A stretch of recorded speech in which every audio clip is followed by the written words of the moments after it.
Okay, so I guess we can go ahead and get started as people keep coming in. So good afternoon, everyone. Happy Friday. I hope everyone's doing well today. Thank you so much for joining us for our second Dementia Care Aware Echo session, and we're very happy that you're all able to join us today. So our agenda for today, if this is not your first Echo series with us, then this will look familiar. But if you haven't joined, this is the structure of all of our Echo sessions, starting with announcements, introductions, followed by a didactic session, which today's topic will be focusing on cognitive assessment tools. And then we'll move on into our collaborative case discussion, and then which will be followed by closing and reminders. So to make sure the sessions run smoothly, please remember to mute yourself when you're not speaking to prevent background noise. Always introduce yourself with your name and location prior to speaking. Please maintain confidentiality when speaking about your clients by refraining from including any identifying information, and respect others and their opinions. So we are CME accredited. Our main objective is to empower providers to feel capable and comfortable with the assessment and care planning for dementia and to expand access to geriatric specialty care throughout California and beyond. Today's session is accredited for 1 CME credit, and if you attend the whole series and all sessions, you will receive a total of 22 CME credits. Certificates will be sent out by our CME office at the end of each month and will outline the total number of hours you attended. And many other licensing boards, like the California Board of Nursing, also recognize the CME for reciprocity. So our series is a part of the HCBS Dementia Care Award, which is supported by the California Department of Healthcare Services. One of the main goals for our grant is to create a dementia-friendly California for the population in need of equitable and excellent care, which is the older adults, and to also train geriatric specialists, primary care providers, and health professional trainees, and help expand our geriatrics workforce. And so everyone that's on the line, you're definitely all a part of this geriatric workforce, and we want to thank you for all the work that you do. So before we begin, I would like to have everyone take the time to quickly introduce themselves on video, but due to time, if you could just put your name, your role, your site, and location in the chat. And then in the meantime, we'll go ahead and have our hub team introduce themselves on video so you can get to know us, and I'll get us started. My name is Minna Hill, and I'm the project manager for our Dementia Care Aware project at UC Irvine Health, and we are located in Orange County, California. So Dr. Gibbs, if you'd like to introduce yourself. Yes, hi. Pleased to see everyone here. Lisa Gibbs, I'm currently the Chief of Geriatrics, and we welcome this opportunity to talk about dementia. Thank you. Thank you, Dr. Gibbs. And then Dr. Sagal. Welcome, everybody. I'm Sonia Sagal. I'm geriatrician at UC Irvine, and I practice at the UCI Senior Health Center. Welcome, everyone. Thank you, Dr. Sagal. And I know Dr. Gurvich and Dr. Lee are out today. So before we get started with the presentation, I would like to introduce Dr. Stephen Tam. Dr. Tam is a faculty member of the Division of Geriatric Medicine, Internal Medicine. He is the director of UCI Senior Health Center Memory Disorders Consultation Clinic and a clinical lead with neurology for UCI's Developing Cognitive Resource Center. His clinical care practice involves caring for patients with memory problems and dementia, and his expertise is in the primary care management of patients with dementia in addition to his work as a dementia specialist. So thank you, Dr. Tam, for being here and presenting today, and the floor is yours. Thanks, Minna Hill. Thanks for having me today. Everybody can hear me okay, right? Okay. For today's Echo session, and again, welcome everybody to our second Echo session, we're going to take a closer look into some of the screening tools that are really being advocated for screening for memory or cognitive impairment on some of the visits as part of Dementia Care Aware. As you know, goal is really to improve our screening of folks to screen for memory concerns or cognitive concerns or impairments that are there. So, I don't know if everybody's gone through some of the training for Dementia Care Aware and gone onto the website yet, but there are, certain tools that are advocated as part of their toolbox that are potentially usable. And so we're just going to take a closer look at what they are and what they mean potentially here. Okay. Go ahead and advance the slide for me now. So today we're going to go over a couple of cases as part of the Echo to be able to frame the use of these screening tools. And then we're going to go over what some of these briefer, shorter cognitive screens actually mean. Again, the key word in here is screening, and that's the main emphasis on Dementia Care Aware, the aware part, to get folks to raise their attention make them aware and be able to screen for these memory and cognitive concerns. And then we'll head back to our framework of cases and we'll look at, the utility of these tools as part of that evaluation and workup. Okay. Go ahead and advance for me, Noel. So I think if you click it one more time, there's another button that pops up. Yes. So key thing, again, for diagnostic purposes as part of DSM-5, for diagnosis of dementia, or what it's been reworded as major neurocognitive disorder in the DSM-5, key components of that is that there is a cognitive decline in at least one of those domains, in the cognitive domain. So your cognitive domains are really memory, language, executive function, visual spatial functions, along with executive, or did I already say executive function? Okay, so attention is the other one then, okay? And then the sixth one is kind of like your social graces, social awareness on there, okay? So that there is an acquired cognitive decline in at least one domain, generally it's progressive, and that there is a functional decline as well in order to make a diagnosis of dementia or major neurocognitive disorder. And that neither of these, the functional decline or the cognitive or the decline in one of those cognitive domains, is due to a medical or psychiatric, some other potential cause. For example, if you're in the hospital, you just had surgery and you have had anesthesia, that could be a cause of cognitive decline. Depending on the surgery, that could be the source of the functional decline. So it has to be an exclusion of these medical or psychiatric causes that you could potentially be an etiology of. Okay, so that's something really important to keep in mind in terms of making a diagnosis. Now, for dementia care aware, and what's really being advocated here is for screening purposes, right? To make you look for this. Doesn't necessarily mean you're making the diagnosis on the spot. Okay, go ahead and advance for me, Noel.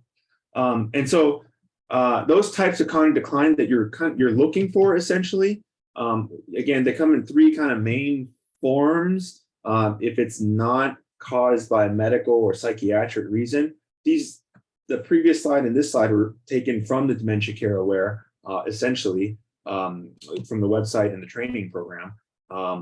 But the kinds of decline in cognition that can occur, a lot of folks come in the office and they ask about the memory changes, and they, one of the subsequent questions, isn't that just a result of my age, me getting older? Is what I'm experiencing just related to that I'm getting older, right? And yes, that can occur. Yes, that does happen. The way I really kind of talk to patients about it is that, if you've ever had that instance where you kind of have a name at the tip of your tongue, or like the name of an actor or actress on TV, and it is just on the tip of your tongue, it doesn't come to you right away. You may need a reminder, a clue, or maybe later on in the day when you're making dinner or you're taking a shower and you're more relaxed, it just comes to you. Those are the kind of things that affect our efficiency in the way our neural processes work. And so that likens more to what an age-related efficiency decline is, okay? Yeah, that can happen. That can happen to all of us, especially if we've got a lot of conflicts and things going on. In general, these changes don't affect your daily function. So that's the important thing to keep in mind, that you can still perform all your basic activities, and you can perform your activities that you need to, like prepare meals, to take your medications, to pay your bills, to get transported from one place to another, to be able to communicate. All those things are generally intact with age-related decline. It may not happen quickly. It may not happen efficiently. You might need some assistance because of some of the physical things that might come into play, but in general, they're still fairly intact. So that's an important thing to keep in mind, okay? The other kind of broad cognitive decline that we can see is, on the other end of that spectrum is that dementia major neurocognitive decline.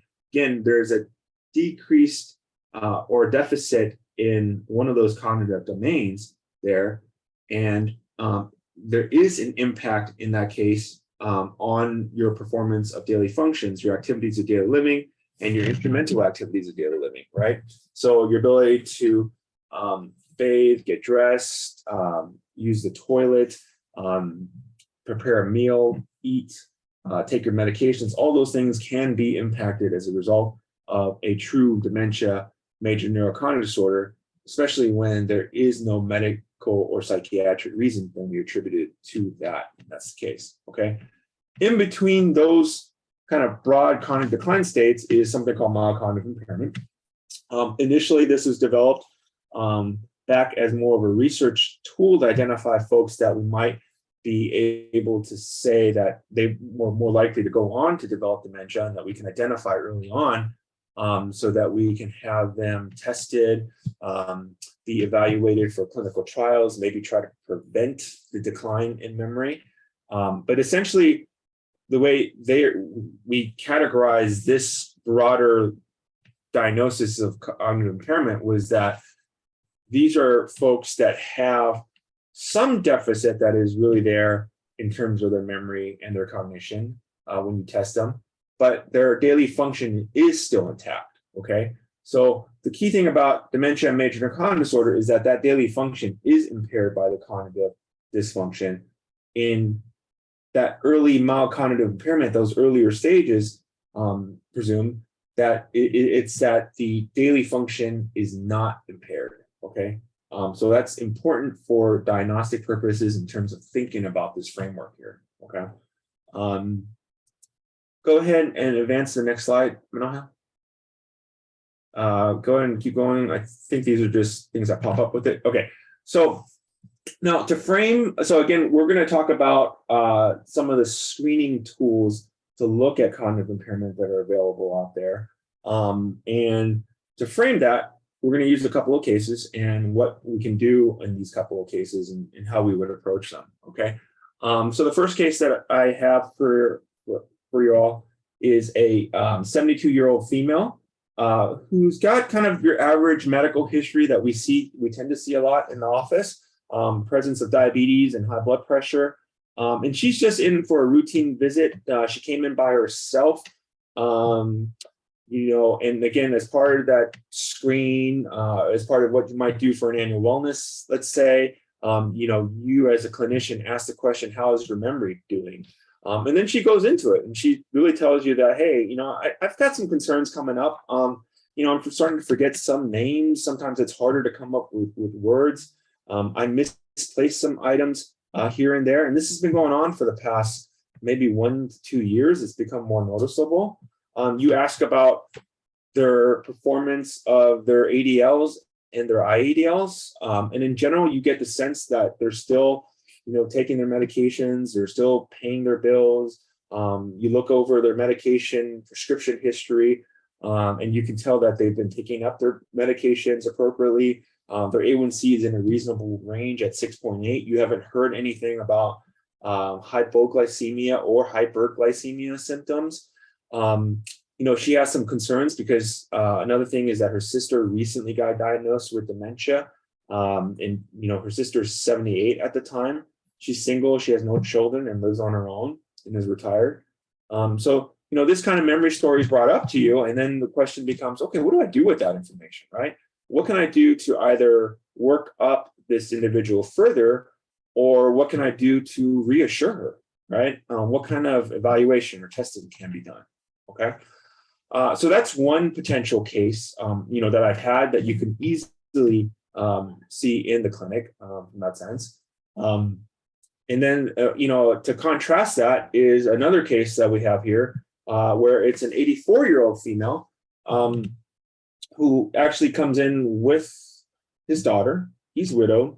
He lives on his own. Daughter lives on the opposite coast. And, you know, she hasn't seen him in a year, but, you know, she has some concerns and they're coming in more for a memory complaint or a concern. It's brought up that that the house is messy, unorganized, that there's some food that's probably spoiled in the kitchen, leftover takeout in the fridge. You know, they've brought that up and you kind of delve into it further about whether or not, you know, he's doing his own shopping and, you know, these kind of questions that come up, you know, to ask about how he's performing in terms of his function. Okay. And it sounds like there's been trouble with it. He's not doing that regularly. The daughter has had to call, you Instacart and other kinds of delivery sources to help. The neighbors are starting to help with some of the shopping when you later delve into it and you find out more about it. Okay. Now, he himself denies those memory changes, though the daughter notes that, he's often very repetitive. He forgets conversations that are had. He forgets about the appointment today. He asks again, why are they coming to the visit today? She's noticed that some of the prescription bottles are at home that are full. He's got a medical history of high blood pressure and he's on 3 medications. Blood pressure is a little bit high, 162/78, or on the higher side. Other kind of things that she's seen and reports is that it seems like the mortgage has some late payments on there. She's noticed that the car has several dents that weren't there a year ago that she remembers. So you kind of get a picture that this gentleman has had a little bit more functional impact on him in terms of how he's doing. He's pretty healthy. He's only got the high blood pressure. And I'll tell you that, really on both, they don't have any major physical exam findings. They're not like weak in any way. They're still ambulatory in both cases. So there's nothing physical contributing to what they're complaining of. Okay. And so you have a contrast in terms of the presentation of these two individuals and the type of symptoms that they are presenting with. Okay. So they're both in your office at different times of your day or your week. And you're kind of asking yourself, okay, what kind of screening or testing can I do or should I do? Is that the right thing to do? What can I do to help this individual? What can I do to reassure this individual, right? What can I do to work them up further if that's the case? Go ahead and advance the slide for me, Manohil. Okay, so if you've gone through Dementia Care Aware, the course or the website, you'll see that they talk about different screening tools. These are the ones that are they're outlined there. And the screening tools that are there, the purpose of these, when you're at the point that you're at with our cases that we presented, you're talking about from a screening purpose on there. And that's different from actually making the diagnosis. Okay. So those are key points to delineate and make sure that you're aware of when you're approaching this. When you're talking about Dementia Care Aware, the toolbox that they're using, these are screening tools just from that same sense. Many different screening tools exist out there. They range from the very short assessments that are less than 5 minutes to those that are maybe on the average of 15 minutes or so. And that's going to be your MMSE, the MOCA, the slums. So anywhere from 10 to 20 minutes in terms of how efficient you are in performing it, to more extended cognitive exam tools, and then even full-on neuropsychological testing. So we kind of break it up to less than 5 minutes, that 5 to 15, 20-minute mark, and then those that are over 15 to about 30-minute mark in terms of how some of these tools are categorized, okay? The ones that are mentioned quite a bit in Dementia Care Aware, again, from a screening purpose, is the GP cog along with the mini cog, which are really approaching the patient. But the GP cog has a component that allows you to get the informant assessed as well to give you information about the patient. So you can kind of do it from both ways from a screening standpoint. And then there's also a couple of tools called the 88 and the short IQ code that is discussed as well on there. Other tools that are brief that exist, they include the MIS, the memory impairment screen. There's something called a 6 items screen. They're exactly what they say. The memory impairment screen, checks primarily for memory alone. When you start delving into some of these tools, you realize that, hey, what domains are being assessed and impacted on there. But the memory impairment screening tool is another one that's primarily 4 items. It's 5 minutes. The 6 item is a 6-item tool that has 3 memory questions, 3 orientation questions on there. And that's another 5 minutes type tests on there.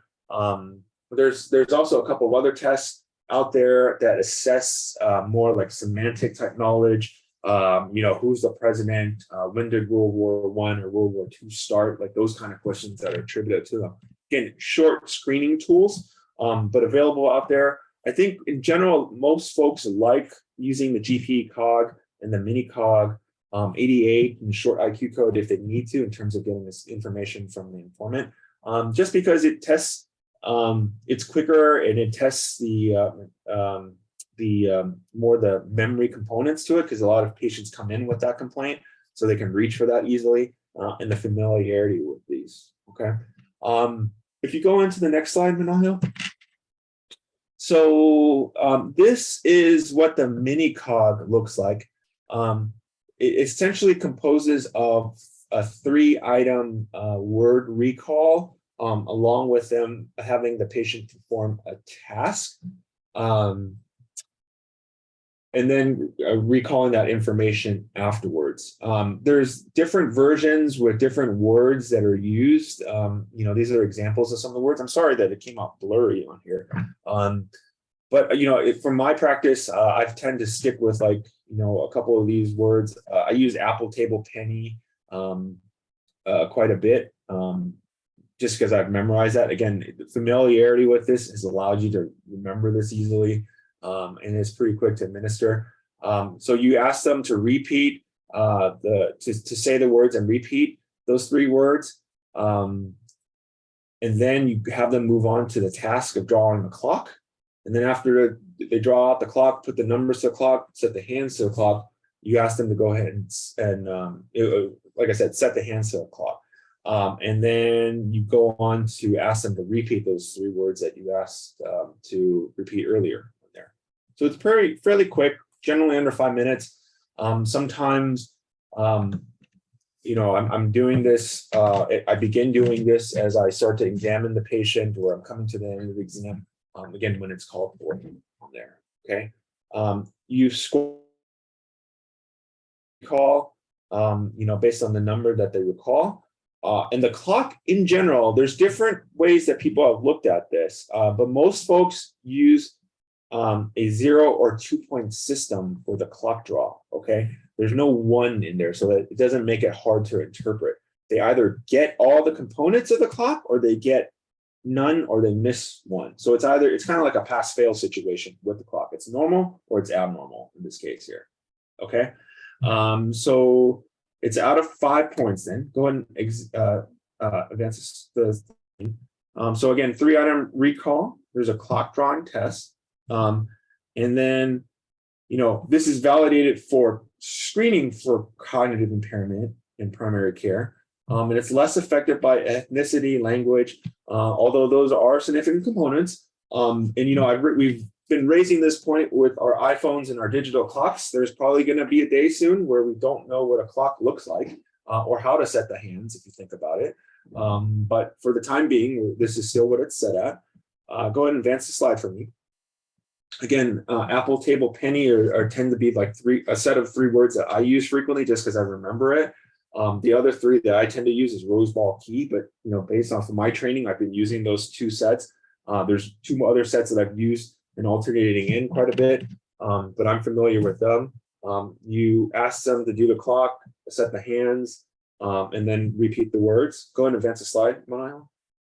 So if you look at the clock is a very important tool in itself, and some people have the clock drawing test as its own cognitive screen. You think about it, there is a lot of different components of the brain in the different cognitive areas that are used in order to draw out a clock, right? There's visual, spatial, and planning when we have to draw out the circle and put in all the numbers, awareness of number systems when we are putting that in and filling that in. The putting the hands in involves planning and some executive function. And if you really think about it, we ask people to put the hands to 10 past 11 or something like 3:30.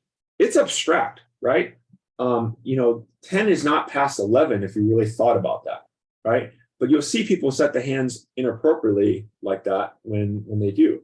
Or 3:30, right? You're asking them to set the hands at 3:30. They start looking for the 30, not aware that it's the 6, right? So those are things that give you a clue and idea that there is some cognitive impairment in. Again, we're doing a screen, we're trying to make you aware of something that might be suspicious of or not, and that's the case. So we've seen all forms of clock over the years. When you do enough of these, this is an example where the 10 past 11, they just couldn't do it in this case here. And on figure A, they just put the check marks next to the 10 and 11 rather than set the hands. So again, it gives you an idea that various interpretations of what a clock might look like can exist out there when you ask people and put them to task. Okay. C and D are just some copies of what you see on MMC and the Pentagon recreations and some of the visual spatial abnormalities associated with it. So again, when you do a clock, you can gain a lot of information about what you suspect is wrong. Of course, things like visual and hearing, you always want to make sure that they've got their glasses, they've got hearing aids intact, that their hearing is fairly, good in order to perform any cognitive screen. Go ahead and advance the slide, Bernardo. So, the way we score a mini cog, it would be 1 point for each word without a prompt. There are other tests out there that look at like giving a point for cueing, but giving an extra point when they recall it independently without the cueing. And so there's other forms of it out there. And like I said, the clock is either a normal, which is 2 points, or an abnormal, which is 0 points. And so any score that is 0, 1, or 2 will indicate that there's a higher likelihood of there being some cognitive impairment present. Okay, most folks have gone away from using the brief screens as using it as a complete diagnostic tool, but rather that it's a screening tool and telling you that there is something there or not. Okay, and so that's why all the tools have a basic disclaimer that it's not a diagnostic test for dementia or other forms of cognitive impairment, purely that it's an indication that there is something there, more or less. 3, 4, and 5, tend to tell you that they're, lower likelihood of dementia being present if that were the case, but it doesn't really rule out that there's no cognitive impairment. Of course, the shorter the screen, the less that you're testing, and the less likely that you're going to pick up on something that's more subtle in there potentially. Okay, so that's an important thing to keep in mind. If before, when they pulled all the things together and they're looking at the sensitivity and specificities of using this for the diagnostics for dementia, it was somewhere along the lines of like 76 to 100% sensitivity for dementia in the past, and 54 to 85% specificity. So it's pretty broad range depending on what studies are out there. But it drops even further when it's something like mild cognitive impairment.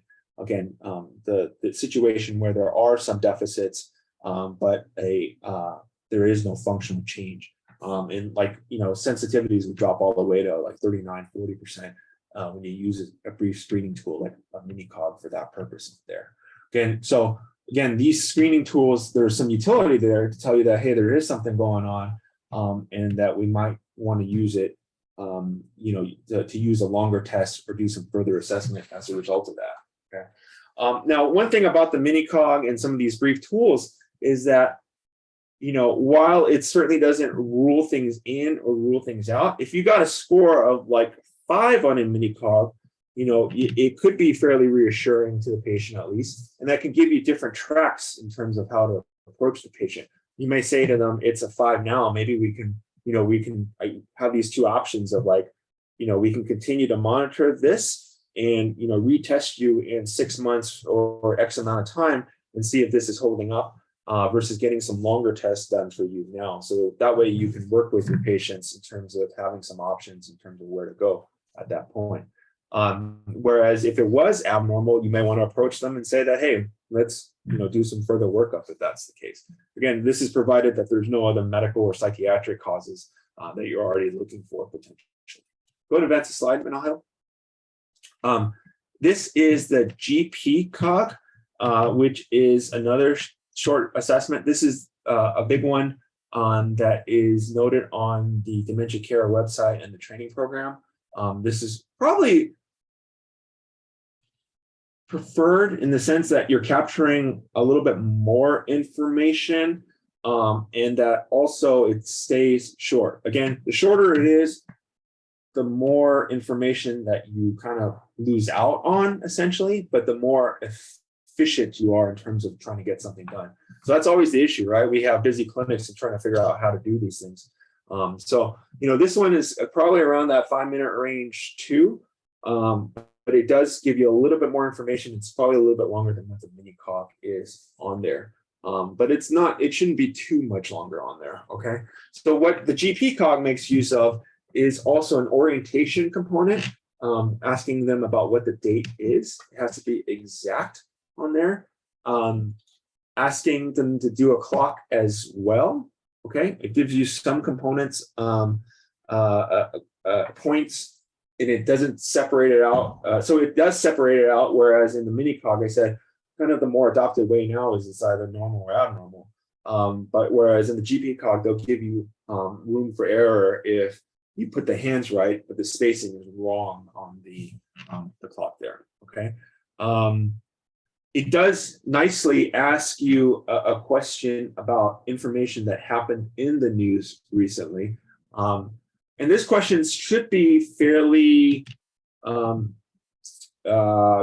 generic enough that that it's relevant to what that this person in front of you probably would have heard or seen. Again, you have to kind of take that into the context of things. If you didn't have all these tools, like the way they were doing this before, they would ask about like these kind of recent events that should be popular. Was there, what happened in the news? What was the name of that hurricane that came by? What earthquake? Who was elected president? These kind of details or questions and events to be asking about. Again, they should have some awareness of it on there, okay? Or you would expect some awareness of it, okay? Oh, and I'm sorry, you actually start this test with the recall portion. So just like in the mini cog, you would do a 3-item recall. This one, you actually do a 5-item recall. So you actually present them with the name of a address first, and you ask them to repeat until you know that they've registered that information. So up to 4 times on there, okay? So John Brown, 42 West Street, Kensington. There's some variations of this on other tests. It was John Brown, 42 Market Street, Chicago, was another popular variation in the past on some other longer tests. But that should give you, and then so when you come to the end of the test, you ask them to recall that information after you've distracted them with these other tasks on there. So that basically means that it's out of 9 points, okay? Out of 9 points, if you get all 9, it tells you that there isn't any like significant cognitive impairment there. Again, you can use it like I mentioned about the mini cog. You can probably save it and do another one 6 months down the road. Use it serially to kind of give you a gauge from a screening purpose. Hey, let's see if something's happened or not. When that's the case. If there is something off 5 to 8. In that score range there, it's kind of like, well, there's something off. Maybe you want to get some more information and you can move on to do this informant interview, or you can do a longer test like the MMSE or the MOCA or something like that later on as well. Whereas in 0 to 4, you would probably do one of these more standard investigations, a longer test. You could also move on to more formal neuropsych testing if you had that available and you needed it. I like that the GP cog has this separate section for the informant interview. And it basically gives you 6 questions to ask an informant, a spouse, a child, a sibling. And pretty much if they're a yes, then they score a point for this on there. If they are, if they're a no, they score a point. If they're a yes, they don't get a point. And if they are low on the way this GP cog, the informant comes out, pretty much you would want to do further testing in that case on there, okay? And so there's a breakdown on the GP cog. The website is part of the toolkit on the Dementia Care website to give you easy access to it. And these items are all free from that standpoint. Okay, go ahead and advance the next slide, Manahil. We're doing okay on time, right, Manahil? Okay.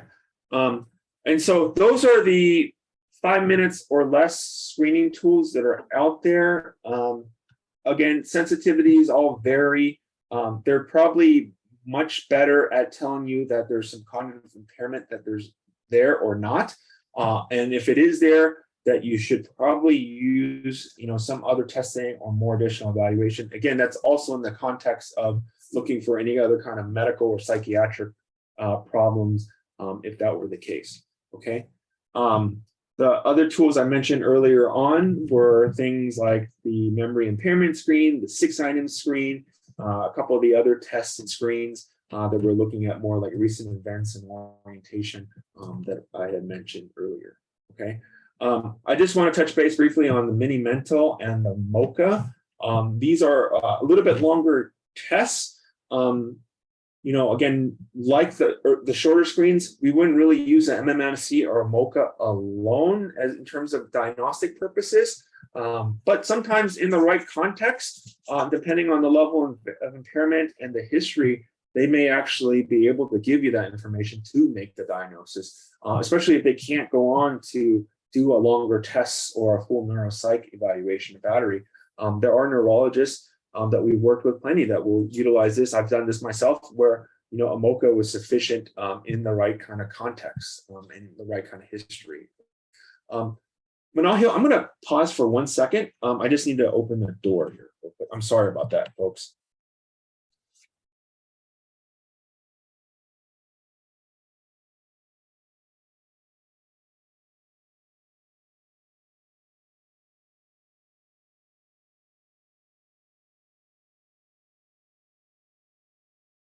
Touch in on the mini mental status exam on here. So again, mini mental probably takes about 15 minutes or so, I think, on average in terms of administration purposes. If you really look at the questions, you're going to break down different components of the cognitive domains. Most of the time, we're probably still using this as a screening tool, a little bit longer screening tool.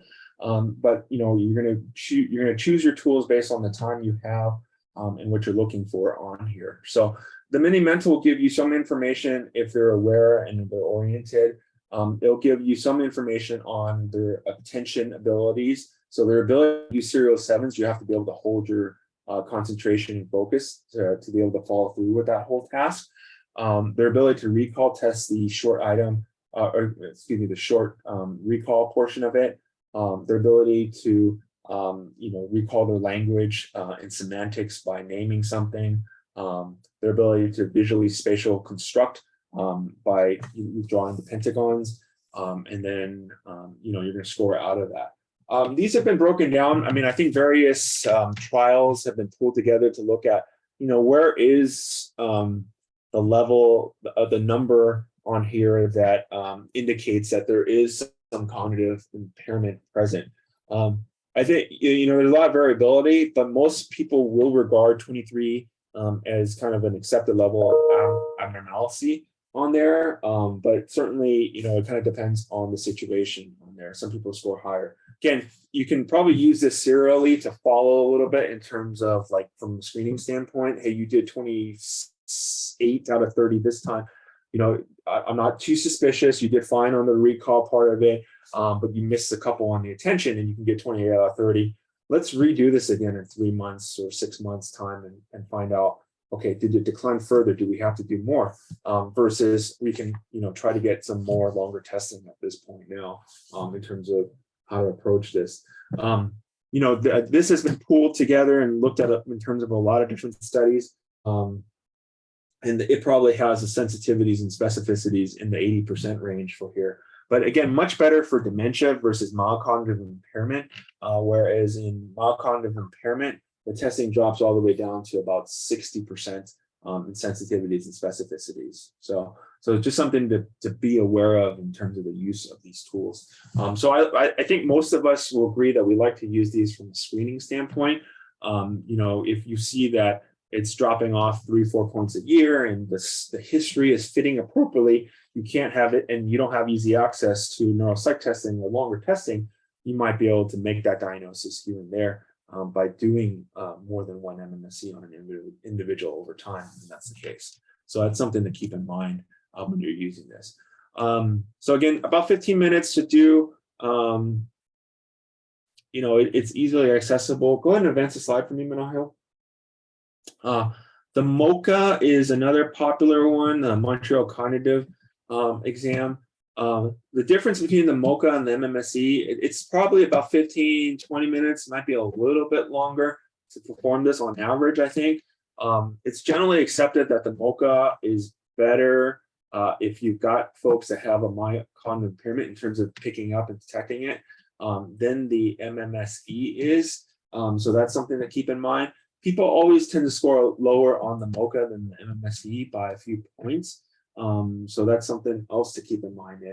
A score of about 24 to 25, depending on the pooled studies, tend to indicate that there's some abnormality that's there. Again, might draw further workup. But I think the added component that's not really as pointed out as much versus the MMSE is really the trail making portion that's in the upper right. And so connecting the letters and the numbers in an alternating fashion, that gives you some sense of executive function and how to hold attention and be able to problem solve. So that's something to keep in mind. So that's a nice component of it.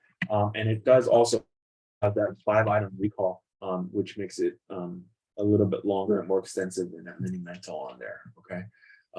So this is a little bit longer. The sensitivity and the specificity probably approach 90s in terms of, being a little bit higher. Whereas I said in the MMSE is probably about 60% sensitivity and specificity for MCI. This is probably along the lines of 70 and 80% for those factors on there. Okay. So I think the interesting thing is people always get the rhino mixed up with like a hippo whenever I've done this. So I don't know why, but I guess you can picture the ears kind of looking like a hippo a little bit more than a rhino in this case. You go ahead and advance the slide for me. So the way you would use these tools too is, again, if the patient is screening negative, it's and there was a concern, it's in general good to still get some information from an informant if possible. If they're screening positive, then you might want to get that information from the informant. Most likely will want that as well, but it's from a different context and a different utility because you're trying to get more information about what's going on with them as well in that case. But if that happens, then you're probably more likely to move on to next steps of evaluation anyways. Okay. Next slide for me, please. I think the slides for 88 and the other one probably got cut off on there. But go back one for me, Manahil. But these other slides these other tests for informants, they generally asking, how do you feel like, does this person seem to be having trouble with their memory? Do they seem to be having trouble performing their ADLs? Those are where they're all kind of circled around. Again, 88, the 8 stands for means that there's 8 questions to be answered.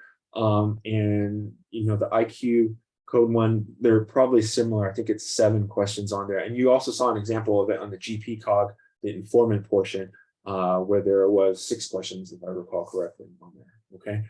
So those are all part of the toolbox that's available to you as well. Go ahead and move to the next.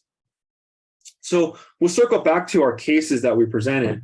Again, one was a younger female who didn't seem to have as much functional impairment in terms of where she was, but was starting to express some symptoms when you started to dive into it and ask her about what those symptoms were. You realize that, hey, they are there. She was concerned about them, but she still can manage okay.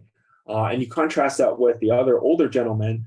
Again, it sounds like they've had much more functional impairment with their everyday activities. And they are expressing memory concerns from the point of view of the daughter, right?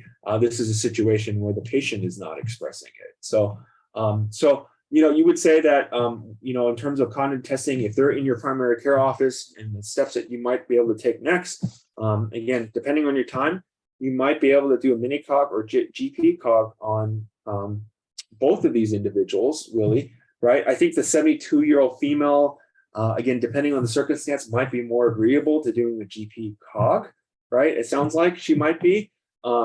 You're not going to have a lot of informant history from this individual, but that might give you a quick screen of how this person is. The 84-year-old is interesting because I think he's denying a lot of memory changes. So he's got that kind of stoicness to him.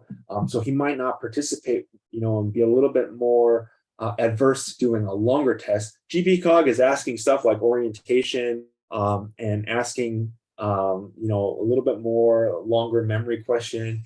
I can kind of see how that would work itself out. So he might be a little bit more of a challenge or difficulty to coax into doing a memory screen, despite what is being presented. So a mini cog might be a little bit more appropriate in this situation here. There's no right answer. I don't think we can guide you and say, hey, you've got to do this or that on there, but that might be a way to approach it if you see how the situation is playing out in that case. So, I think that those would be ways that you can screen these folks.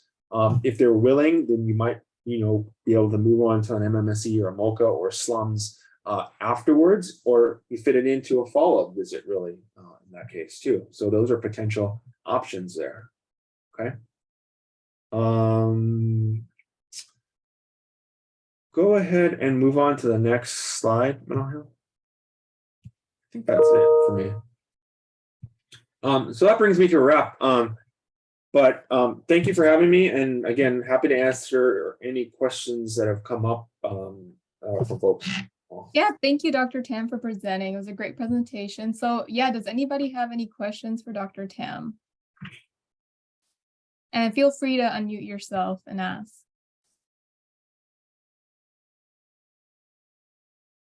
I think Dr. Rahimi has a question or has her hand raised. Or her hand raised up. Dr. Rahimi, do you have a question? Yeah, thank you. A great presentation. Regarding the many mental status exam, previously there was a thought that there may be a cost in using that screening. Is that still the case? So for purposes, since that we are being recorded, officially, yes. You're technically supposed to register on the website, and you're supposed to get the forms, and you're supposed to register a cost to it. I get it. Thank you. What is it? I think it's like a nickel or a couple of cents per use or something like that. And I see. And the MOCA actually is as well now too. Okay. And then another question: have you had patients who are applying for U.S. citizenship and cannot take the English learning language with dementia? Have you had a situation where they have come to have the form completed by the provider so they can become a citizen without having to take that test? I've had that. I can't remember the sections on there. I believe what I've done, again, if it's been limited or with a translator. So, I mean, it brings up the point that some of these tests, you can do it with a translated version, or you can do it with an official translator to do some of these. Even with translation, they're going to be limited. There's going to be little subtle things with the MMSE and especially the MOCA on there. But, it kind of depends on their level of impairment. I think the only few cases that I've really had with that happening, folks have been pretty impaired. And I just outlined, has shown clinically that they're quite impaired, that they can't recall 3 items, that they're not able to repeat, questions that I've had for them. It's hard to use just a screen alone if you're going to talk about the full-on neuropsych kind of where they are with things. Those are situations you probably want a little bit more extensive testing if it was available. But if they're, it's always, I think it's generally easier to make a diagnosis when somebody is much, much more impaired than when they're in that kind of MCI, very early dementia state on there, even when language boundaries aside, from that. Right. Thank you. Any other questions for Dr. Tam? I have a question for Dr. Tam. Yeah. Dr. Tam, can you just briefly speak about the normal changes that occur with aging? I noticed in your example for the patient in their 70s, they had some subjective memory complaints. Yeah. How would that look different? So MCI versus normal aging. I think it's pretty subtle in terms of the differences that are there. And sometimes it takes some serial testing to really follow and be able to pick it out. Because normal aging changes, we've always attributed to like, you think about the brain and all the neuronal pathways and axon connections that are there, right? The older the brain is in a way, think of it as like, hey, I've got to remember so much more. There's so many more connections that, these pathways have to travel through and whatnot. Sorry, I have a dog here I have an electrical problem and whatnot. So, but you think of all the pathways that are involved, that it takes longer for that information to kind of go in and then to come back out, right? In MCI, especially when MCI is due to a stroke as a cause, or MCI is due to plaques and tangles from Alzheimer's disease as a cause, MCI is due to that as a cause, those axonal connections start to be like disconnected in many ways, right? So, it could be subtle. It might take longer to find, right? And that's why serial testing becomes important in some of this too. So sometimes it is hard to tease out. And if you're using like an MMSE or a MoCA, it's really hard to just really get at MCI on there, right? Sometimes that MCI component, you'll pick up some, and again, normal changes in memory are these efficiency things, right? It takes longer to make decisions, so executive function is impacted that way in an older brain or a brain that gets older. On cognitive, like longer cognitive batteries and testing, when you start testing executive function, you might find more deficits that are there than you can pick up than from an MMSE or a MoCA there. So it's hard from these screening tools to be able to pick up on an MCI diagnosis. And like I mentioned, the sensitivities and specificities being lower. But some of the utility of it is that when you do it over time, you start to pick up on more deficits that might be there. An interesting question is how much of a deficit changes per year, right? An individual year on year probably can vary 1 to 2 points. And even with age, it might vary like a point or two, over a longer period of time. Somebody with like true Alzheimer's disease on a mini mental, it's probably about a 3-point change, a 3 to 4 point change, and likewise with the MoCA on there. So you're seeing them change like that over year on year. And so when you see somebody with an MCI convert over into an Alzheimer's, you see a lot bigger change than you would expect for somebody who's much more normal in that sense.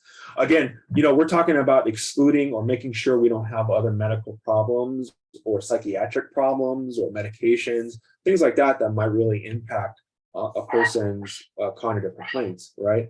But so we have to take that into account. And that's another reason why the shorter, briefer screens, they don't have a lot of points that you can use to track serially when you've only got 5 points or 9 points on there. Okay, so that's the thing to keep in mind. Thank you. Any last questions? If not, then thank you again, Dr. Tam, for your presentation. And if you wish to receive CMEs, please fill out the form at the following link, or you can scan the QR codes. And then we also ask that you complete the evaluation form, as this helps with our continuous quality improvement efforts. And then this presentation and links will be sent in a follow-up email before the end of the day. And then just a reminder, we will not be having an echo session next Friday, November 11th, as it will be Veterans Day. However, please join us the following week on Friday, November 18th for our office hours and bring any and all questions you may have regarding dementia and geriatrics. And I will be sending out a Zoom invite for that. And then thank you again for your time, and we hope to see you on Friday, November 18th for office hours. Thanks, everyone. Thank you. Thank you. Bye.